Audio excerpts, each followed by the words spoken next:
empecemos ahora hablando de las instituciones contramayoritarias. Creo que es claro que el conflicto entre constitucionalismo y democracia, que es un conflicto que permanece y de hecho todo el curso de derecho constitucional puede estar enfocado desde el conflicto entre un sistema de gobierno constitucional que establece leyes o reglas fijas, casi irreformables, como la Constitución de Estados Unidos, la única constitución que desde 1787 nunca se reformó sino a través de un proceso que agrega pero no toca el texto original. Es una constitución que, como ya vimos, vamos a llamar flaca, breve y no sustancial o gorda, robusta, con todos los derechos. Por ejemplo, típicamente el derecho a la salud no está en el sistema constitucional de Estados Unidos, sino a veces está en cada uno de los 50 estados de Estados Unidos. Ahora, por otro lado, mientras tenemos este sistema rígido, por ejemplo, que establece que en el artículo 2 que se sostiene el culto católico apostólico romano, por otro lado tenemos la democracia, que no está representada por el pasado, por Alberdi y los padres fundadores, sino está representada por lo que piensa la gente hoy, por el presente, por esta generación, por los vivos, no por los muertos. Entonces, en este caso, la democracia implica que el pueblo es soberano, la sociedad decide sus leyes y para eso también debería poder fácilmente y democráticamente cambiar la Constitución. Entonces, mientras por un lado tenemos rigidez, por otro lado tenemos flexibilidad. Mientras por un lado tenemos, esto es para siempre o es muy difícil de cambiar, por otro lado tenemos, pero ahora cambiamos de parecer y para cambiar la Constitución, como ya seguramente vieron en la bolilla de reforma constitucional, o van a ver en la bolilla de reforma constitucional, es muy difícil cambiar la Constitución. No solo en Argentina, en el mundo. Y en los lugares que es más fácil, no es el pueblo necesariamente quien reforma la Constitución, por procesos que vamos a ver más adelante. Entonces, una vez que ya tenemos identificados que hay una tensión entre democracia y constitucionalismo, y que la idea de democracia constitucional es una idea contradictoria, es una idea entre agua seca, cuadrado redondo, Coca Light, parece una contradicción en términos. Racing campeón, ¿no? Ya dije todos los ejemplos que me van a hacer ganar enemigos entre los hinchas de River y de Boca que tiran gas y abandonan o son de la B. Ahora, el punto central es, democracia constitucional es una unión de opuestos. Y esto es mucho más evidente cuando volvemos a las ideas y a nuestras instituciones. La gente, por ejemplo, puede estar en contra de que las personas que no tienen sentencia firme o que tienen condiciones de salud que están en la cárcel salgan a una prisión domiciliaria porque su vida está en peligro en estas situaciones, puede estar en desacuerdo de eso, pero la Constitución en 1853, 24 caudillos federales en la ciudad de Santa Fe en 1853 versus la gente hoy en el 2020, esos 24 caudillos dijeron que las cárceles deben ser sanas y limpias y no son para torturar a las personas que están dentro de la cárcel. Eso es increíble, porque es muy humano, cuando el constitucionalismo no siempre fue humano. ¿No? Tenemos ejemplos donde, por ejemplo, en Estados Unidos, el constitucionalismo parecía estar más del lado de la esclavitud. El constitucionalismo históricamente está del lado de discriminar, no solo a las mujeres, sino a los pobres, a los mestizos, a los criollos, los gauchos, todo lo que no sean blancos propietarios con dinero y usualmente de las grandes ciudades de todas las provincias o estados federales. Entonces, esto que vemos, el problema entre democracia y constitucionalismo está en las instituciones y en los derechos. Por ejemplo, los derechos son frenos contramayoritarios a las mayorías. Eso es cierto. ¿No? Las mayorías piden más penas, piden pena de muerte, la Constitución dice no se puede establecer la pena de muerte. Ahora, no siempre la opresión viene de las mayorías. A veces las minorías también pueden oprimir. Entonces el problema es que mientras la democracia en el constitucionalismo histórico nace como este cuco, este fantasma de van a venir a violar mis derechos, sobre todo los derechos que temían violar, era el derecho de propiedad, por supuesto. Mi propiedad y mi vida. Pero sobre todo la propiedad. Estamos hablando del siglo XIX. Entonces ahí las mayorías iban a ser frenadas con los derechos.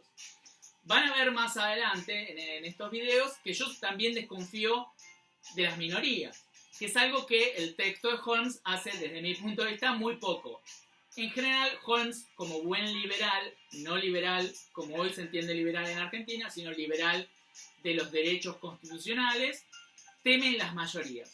Y yo creo que hay que temer a ambos, a minorías y a mayorías. Las minorías pueden violar los derechos y las mayorías. Por ejemplo, en el 2001 en Argentina, el sistema financiero, que es una minoría, violó los derechos de propiedad de todos.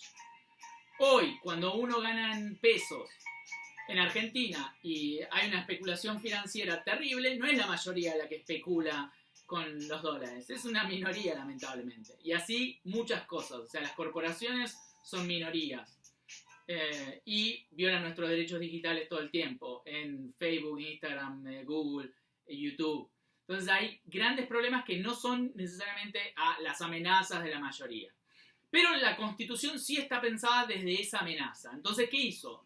Diseñó derechos contramayoritarios e instituciones contramayoritarias. ¿Qué derechos contramayoritarios?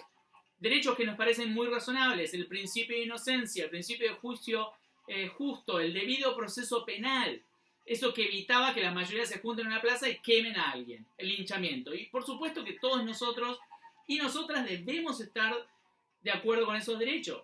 Porque si no, nuestros propios derechos individuales están en peligro. Y que además ya vivimos una cultura que piensa en términos de derechos individuales. Mi casa, mi computadora, mi privacidad, mi cuerpo. Es raro incluso a veces que, bueno, sea tan revolucionario pensar en esos argumentos en términos de mi cuerpo. Es obvio que tenés que tener dominio de tu cuerpo, como siempre el propio liberalismo pensó, ¿no? La propia Constitución establece en el artículo 19 un derecho de que nadie se meta con mi privacidad. Y muchos interpretan que esos derechos, para que las mayorías no deciden sobre mi ámbito privado, incluye la interrupción voluntaria del embarazo, por supuesto. Ahora, no solamente los derechos son contramayoritarios, ¿no? Esta es mi propiedad, no importa lo que diga la mayoría. Esta es mi intimidad, no importa lo que diga la mayoría. Este es mi plan de vida. El matrimonio igualitario, por supuesto que era un derecho constitucional, ¿no? De hecho, lo que vamos a ver más adelante es que también los derechos constitucionales pueden ser una amenaza a mi derecho. Yo, por ejemplo, o muchos de ustedes pueden ser ateos o agnósticos, o pueden ser judíos, ¿no? En mi caso, mi padre es católico, mi madre es judía. Mi padre se parece a el Papa Francisco, mi madre a el Rabino Berman. Entonces, ahí, más allá de una infancia traumada y que sea un ateo militante, lo que me determina es que el artículo 2 me parece injusto con mi igualdad de culto o con la idea de, no sé si creo en Dios, no sé si la Constitución debe decir o mencionar a un Dios, porque eso lo decide cada una de las personas. O puedo pensar en los dioses, o sea, que es básicamente como las religiones veían a los dioses en general en el siglo VIII antes de Cristo y demás. O sea, en general las religiones no eran monoteístas, sino pluriteístas, había varios dioses, ¿no? Como típicamente los griegos. Ahora, el punto, vuelvo, es que no solamente los derechos son contramayoritarios, sino claramente las instituciones.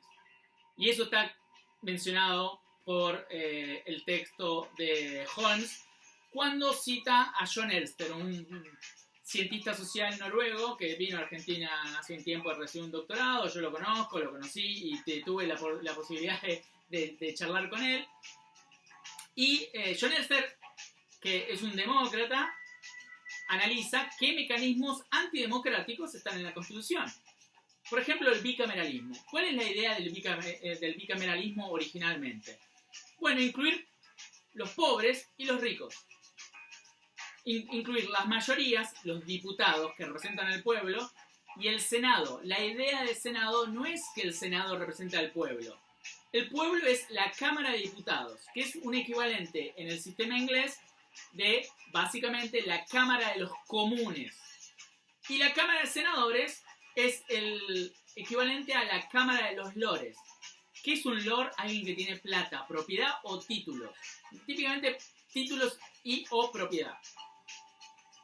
Acá en Argentina sería un don. ¿Por qué se le dice don a la gente? Porque tiene una propiedad. Don Jacinto, don Ignacio, toda esa gente, cuando se le ponía el don, era que tenía propiedad. Bueno, lo mismo con el lord, ¿no? Ahora, la Cámara de los Lores es la Cámara básicamente de los pocos o la Cámara de los Lores, o el Senado es la Cámara de los pocos y la Cámara de la nobleza, de la clase alta, de los que tienen plata. Ese requisito está en la Constitución, por eso se exige 2.000 pesos fuertes para ser senador, además de 30 años, a diferencia de 25 años los diputados y diputadas, que es una diferencia que hoy no tiene sentido, pero en el tiempo que fue dictada la Constitución, sí, porque había gente que moría a los 40 años y su adultez era considerada, bueno, después de 18 por supuesto, pero su vida adulta, central, pasaba entre los 20 y 30. Piensen que Mariano Moreno murió a los 33. Alberdi murió a los 74, pero tuvo una vida atípica. Mucha gente moría a los 40. La expectativa de vida era mucho menor en ese tiempo. Y entonces la diferencia entre 25 y 30, que parece menor, en ese tiempo era determinante. Pero lo que también determina la diferencia en el bicameralismo es que diputados tiene 256 diputados. Antes tenía mucho menos, pero no importa. Hoy tiene 256 y senadores tiene 72. Antes tenía 48. No, perdón, 44, porque había 22 provincias. A esas 22 provincias se sumaron durante la década del 90 Tierra del Fuego y la Ciudad Autónoma de Buenos Aires. Eso sumó básicamente 6 diputados en 1994, hoy hacen un total de 72 diputados. Ahora, este bicameralismo habla de Cámara Alta, Cámara Baja. O sea, Cámara Alta, Cámara Baja. Eso quiere decir que hay una jerarquía entre ambas. De hecho, existe la jerarquía y si uno va al Congreso, la Cámara de Diputados tiene instalaciones un poco más humildes y populares que la Cámara de Senadores, que de hecho es una cámara que hasta tiene un anexo mucho más lindo y tiene despachos de madera mucho más fina, mientras el anexo de diputados es una torre que básicamente podemos llamar colmena de oficinas burocráticas. Si bien la jerarquía no es tan marcada, hay una jerarquía. Los senadores tienen mandato de 6 años, los diputados de 4. Y ese bicameralismo está pensado para frenar a las mayorías y para darle a las minorías un poder determinado. Ahora, el veto presidencial, ¿no? Segunda institución, el bicameralismo. ¿No? Pensemos en... A ver. Y para cerrar el bicameralismo, hay cámara de inicio y cámara revisora. ¿Por qué en general la Cámara de Diputados está pensada como cámara que inicia los proyectos y la Cámara de Senadores los revisa? Porque la idea en 1853 era frenar los proyectos que vengan de la mayoría democrática. No, obviamente podemos llamar democrática a una mayoría. En Argentina, recién en 1951-52, cuando se votan por primera vez las mujeres y los varones en una elección democrática competitiva.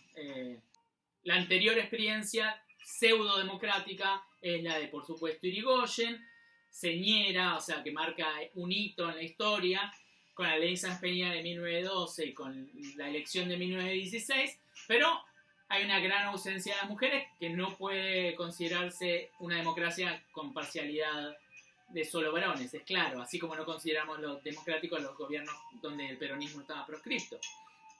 Pero el punto central ahí es pensar que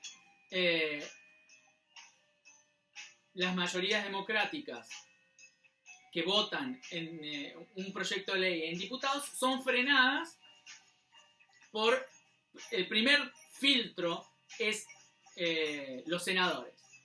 Y ahí, de hecho, la idea de los convencionales constituyentes en Estados Unidos o en Argentina era, bueno, el bicameralismo es para enfriar las decisiones de la mayoría, ¿no? ¿Cómo enfriar las decisiones de la mayoría? Bueno, como tener dos cámaras como dos tazas, ¿no? Para enfriar una decisión como enfriando un té, paso esta decisión para esta taza y después, en todo caso, la paso otra vez y así se enfría y pasan más ojos, más mentes, más deliberación, mejor decisión.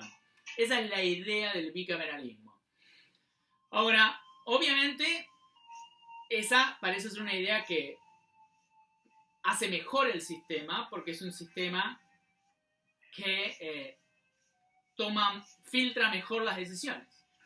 Ahora, el presidencialismo, que es un sistema donde el presidente concentra mucho poder, tiene el poder de veto, que es el freno ya no de la Cámara de Senadores a la Cámara de Diputados, sino de el presidente al poder legislativo, directamente a la voluntad popular representada en diputados y senadores. El presidente tiene la facultad de realizar un veto directo sin dar argumento alguno.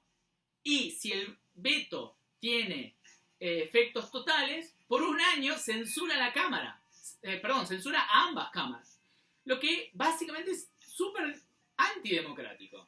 Además de eso, este es el segundo instituto antidemocrático del constitucionalismo. El sistema representativo es un sistema claramente antidemocrático, y más en el artículo 22 de la Constitución, que dice que el pueblo no delibera ni gobierna sino a través de sus representantes, y que cualquier persona que vaya a un espacio público a reclamar en nombre de la soberanía popular comete un delito de sedición, cosa que básicamente implica, según el artículo 22, lamentablemente para algunos jueces, el derecho a la protesta. Criminalizar el derecho a protesta es una locura. El artículo 22 es el peor artículo que tiene nuestra Constitución. Ahora, claramente muchos de los jueces, leyendo hoy los tratados de derechos humanos, el artículo 36 de la Constitución, se han alejado de esa interpretación. Pero durante mucho tiempo muchos jueces interpretaban que el artículo 2 criminalizaba la protesta, porque decía que el acto de reclamar en términos de la soberanía popular era un delito como el delito de sedición. Hay otro artículo de la Constitución que habla que todos los derechos, el artículo 33, que todos los derechos que mencionaron antes no quita los derechos que nacen del principio republicano de gobierno y de la soberanía del pueblo. Entonces, ahí hay una interpretación más armónica. Tenemos que leer el 22, pero también tenemos que leer el 33 para decir que la protesta es un derecho y no debe ser criminalizado. Muy bien, entonces tenemos el bicameralismo, tenemos el veto ejecutivo, tenemos, por ejemplo, el control de constitucionalidad. Los jueces deciden, ¿no? Los 5 jueces, como dice la introducción del texto de Holmes, 5 jueces deciden por, en Argentina 45 millones, en Estados Unidos casi 300.000 millones de personas. Bueno, eso parece ser antidemocrático, que 9 jueces que no elige el pueblo y que no puede remover, que elija matrimonio igualitario sí, matrimonio igualitario no, aborto sí, aborto no. Eso no parece ser democrático. O sea, ¿cómo hacemos? Bueno, el control judicial de constitucionalidad para Elster en el texto de Holmes es un sistema antidemocrático para no frenar a las mayorías. Obviamente, hay otro elemento que ya mencionamos, de hecho, que es el sistema representativo, que vamos a llamar el cuarto elemento. ¿Por qué el sistema representativo es contramayoritario? Bien, el artículo 22, como ya dijimos, y ahora vamos a repasar, así que no se preocupen, establece que el pueblo no delibera ni gobierna sino a través de sus representantes. Y esa distancia es la que hace al sistema tan problemático. ¿Por qué? Porque todos votamos y una vez que votamos, el poder queda delegado. Desde mi punto de vista, no tenemos una democracia representativa, no tenemos una democracia deliberativa, tenemos una democracia delegativa. ¿Por qué? Porque en los procesos de elección lo que hacemos es, bueno, A mí no me gustaba Macri, elijo a Alberto. A mí no me gustaba Cristina, elijo a Macri. Pero una vez que elijo a Macri, o elijo a Alberto, o elijo a Cristina, elijo a quien sea, no importan los jugadores, importa el juego, yo ya delegué todo el poder y ellos hacen lo que sea. Hayan prometido esto, van a hacer lo contrario. Hayan prometido esto otro, van a hacer o pueden hacer lo contrario. Capaz que cumplen, pero no hay mecanismos constitucionales para frenar esta autonomía. El proceso democrático termina en un proceso delegativo. Le doy el poder a alguien y no puedo controlar. E incluso sí, puedo hacer protestas, puedo hacer muchas cosas, pero las protestas suelen ser más eficaces para resistir un problema o para poner en agenda algo en el largo plazo que para torcerle el brazo a un presidente que ese movimiento social o que esa mayoría eligió. ¿Por qué? Porque hay muchas cosas que el presidente puede cambiar y puede cambiar de parecer el presidente o la presidenta, no importa, sin consultar a nadie. Y eso es un enorme problema, ¿no? Especialmente en este país donde tenemos muchas crisis económicas, eso es un enorme problema. Dicho esto, estos son un resumen de los derechos y las instituciones como instituciones contramayoritarias. Si repasan la Constitución, hay un montón de ejemplos de estos mecanismos que yo solo resumí para vincularlos al texto de Holmes. Por ejemplo, la ausencia de juicio por jurado en la práctica nos habla de una suerte de miedo a incluir a la gente en el sistema judicial. Ahora eso está comenzando, pero de hecho estamos comenzando a incorporar a la sociedad, al sistema de justicia, quizás en el peor momento, ¿no? Pueden ver, por ejemplo, las series sobre juicios mediáticos o sobre el principio de inocencia, básicamente